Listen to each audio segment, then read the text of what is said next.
네, 기출문제 2-15번 3부입니다. 교재는 33페이지고 지금 2-15번에서 묻는 그 문제가 심장 질환 관련된 얘기인데 심전도 그 다음에 이제 심장의 어떤 수축 기전 과정 이런 것들은 이론 편에서 자세히 공부를 했으니까 간략하게 관련 내용만 좀 공부를 해볼게요. 일단은 심장은 정기적인 자극에서 흥분한다 라는 얘기를 합니다. 그죠?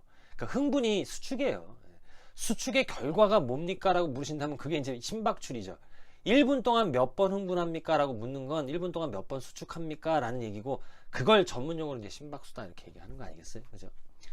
정기적인 자극에 의해서 흥분하는데 이 정기적인 자극을 누구에게로부터 받는 게 아니죠. 지 스스로 만들죠. 그렇죠? 그래서 그 전기를 이동시키죠. 그래서 심근 전체가 흥분하게 되는 거죠. 그렇죠? 전기적인 자극을 이동시킨다라는 얘기, 그러니까 전기가 이동한다라는 걸 전도라고 하고, 심장 내에서 전도가 일어나니까 심전도예요. 그걸 표현한 그림이 바로 요거예요. 그렇죠?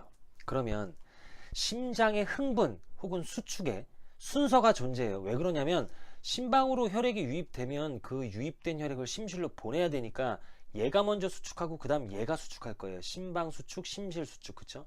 순서가 존재하듯이 심전도 나온 이 파형, 요 순서는 요 흥분의 순서를 표현한 거 아니겠어요? 그러니까 피파가 먼저 나타났다라고 하면 이건 당연히 심방이 먼저 흥분한 그 파형일 거고, 그 다음에 QRS 복합군이 있죠. 그죠?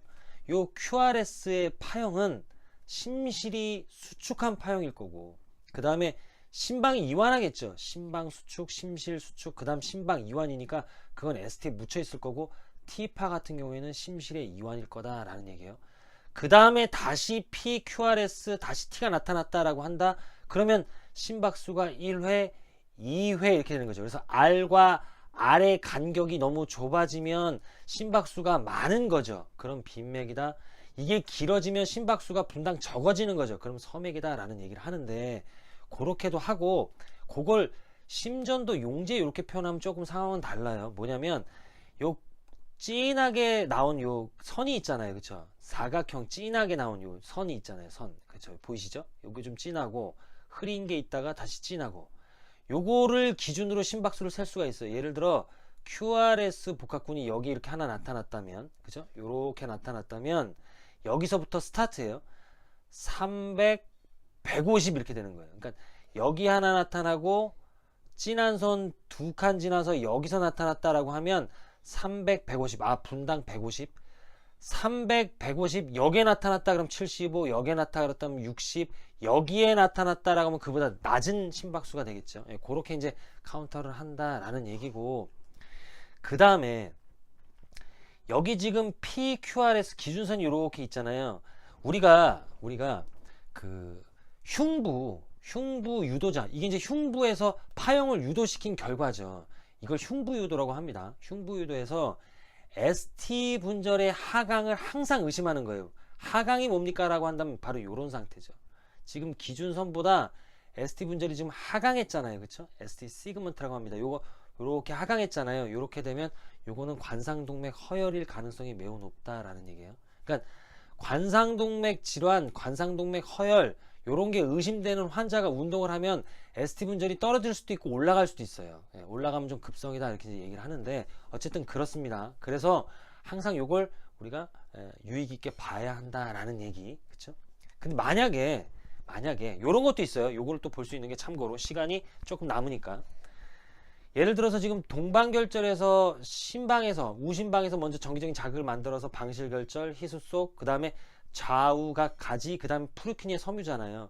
그러면 얘가 만든 정기적인 자극이 일로 전도돼야 되잖아요. 그런데 얘가 그 정기적인 자극을 전도를 하지 못한다라고 하면 여기가 차단됐다라고 얘기합니다. 그걸 방실 차단이라고 해요. 그러면 어떤 현상이 일어나느냐? 일단은 얘는 정상적으로 흥분을 하고 전도를 하니까 심방은 수축할 거 아니에요. 그쵸? 심방은 수축을 하니까 피파는 나타나겠지만 여기서 정기적인 자극이 제대로 전도되지 못하고 지연될 테니까 심실의 수축은 조금 늦게 나타나겠죠. 그러니까 피파는 나타나는데 이 QRS 복합군이 조금 더 나중에 나타난다는 거예요. 나중에. 그러니까 P가 나타나고 쭉 가다가 QRS가 나타나는 경우는 방실 차단으로 볼 수 있다라는 얘기예요. 그러니까 대략 보면 여기 지금 까만 이 사각형이 있잖아요. 진한 까만 게 아니라 진한 사각형.